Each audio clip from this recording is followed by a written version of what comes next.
నమస్కారం కృష్ణారావు గారు. నమస్కారం. అవేర్ టాక్స్కి పునఃస్వాగతం. మరి జాతీయ అంశాల మీద మనం మాట్లాడుకునేటప్పుడు మనము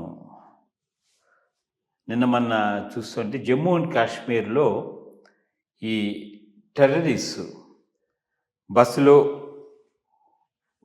చొరబడి కాల్పులు జరగడం, ఆ బస్సు వెళ్ళిపోయి లోయలో పడడం, 10 మంది వ్యక్తులు దుర్మరణం చెందడం, ఇవన్నీ మనం వార్తల్లో చూస్తున్నాను.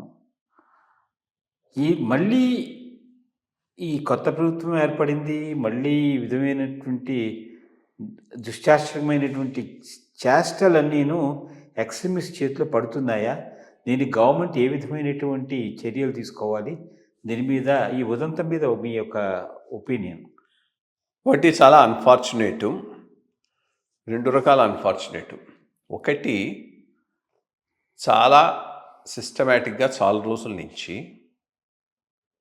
ఈ ఉగ్రవాదులు టూరిస్టులను టార్గెట్ చేయట్లేదు కాన్షియస్గానే. ఎందుకంటే టూరిస్టులను కనుక వాళ్ళు టార్గెట్ చేస్తే వచ్చే వాళ్ళు తగ్గిపోయినారంటే దాని ప్రభావం జమ్మూ అండ్ కాశ్మీర్ ఎకానమీ మీద పడుతుంది.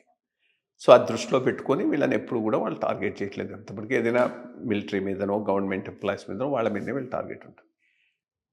ఇప్పుడు దాని నుంచి బయటకు వచ్చి టూరిస్టులను టార్గెట్ చేశారు. అది కాశ్మీర్ సైడ్ కాదు, జమ్మూ సైడ్. సో అదొకటి ఇంపార్టెంట్ థింగ్. సో ఇది చాలా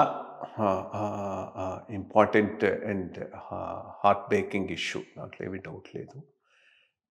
దీని ఎఫెక్ట్ టూరిజం మీద కూడా పడే అవకాశం ఉన్నది, which means livelihoods of Kashmirs మీద కూడా పడేటట్టుంది. కాశ్మీరీ ప్రజల జీవన భృతి మీద కూడా అది గట్టిగా హైలైట్ చేయాలి ప్రభుత్వం. ఈ టెర్రరిస్టులు చేసే యాక్టివిటీస్ వలన ఏ రకంగా కామన్ మ్యాను ఎఫెక్ట్ అవుతున్నాడు.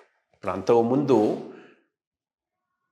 దశాబ్దాలు రాళ్ళు వేసేటటువంటి యంగ్స్టర్స్ అంతా ఈరోజు పనులు చేసుకుంటున్నారు. చాలా పెద్ద మార్పు వచ్చింది జేఎండ్కేలో, దాంట్లో ఏమీ డౌట్ లేదు.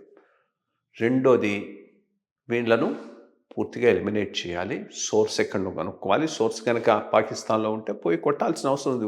1 more బాలాకోట్ టైప్ స్ట్రైక్ అయితే అవసరం ఉంది. There is no doubt about that.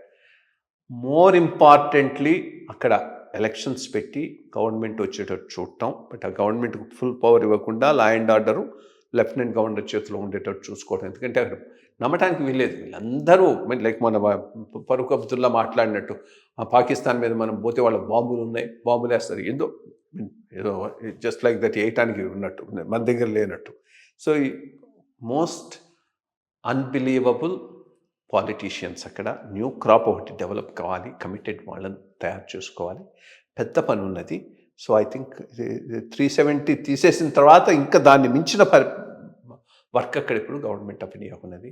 రెండోది మోస్ట్ దురదృష్టకరం ఏంటంటే, అక్కడెట్లో రాఫాలో ఇజ్రాయెల్ వాళ్ళ మీద ఇంతింత మేమీలు పెట్టి ఇది చేసేటటువంటి మాధురి దీక్షితులు వీళ్ళు ఫిలిం పర్సనాలిటీస్ ఏమైనారు? దీని గురించి ఒక్కడు మాట్లాడు. ఏంటి తమాషా, 10 మంది టూరిస్టులు పిలిగ్రిమ్స్ చచ్చిపోతే దాని గురించి ఎక్కడో రాఫాలో జరిగేదానికి మాత్రం వీళ్ళు రెస్పాండ్ అవుతారు. అదొక horrible mind set of Indian liberals, at least claiming to be liberals. వాళ్ళు లిబరల్ కాదు, ఏమి కాదు, ఊరికే పబ్లిసిటీ కోసం చేసేటటువంటి వ్యక్తులు. చాలా దురదృష్టకరమైనటువంటి విషయం. దీనికి మొత్తం నేషన్ అంతా స్ట్రాంగ్గా రియాక్ట్ కావాల్సిన అవసరం ఉన్నది. ప్రభుత్వం కూడా గట్టిగా దీన్ని టేకప్ చేస్తారు కూడా. వాళ్ళని వదిలేటటువంటి ప్రశ్న ఉండకపోవచ్చు. Let us hope for the best.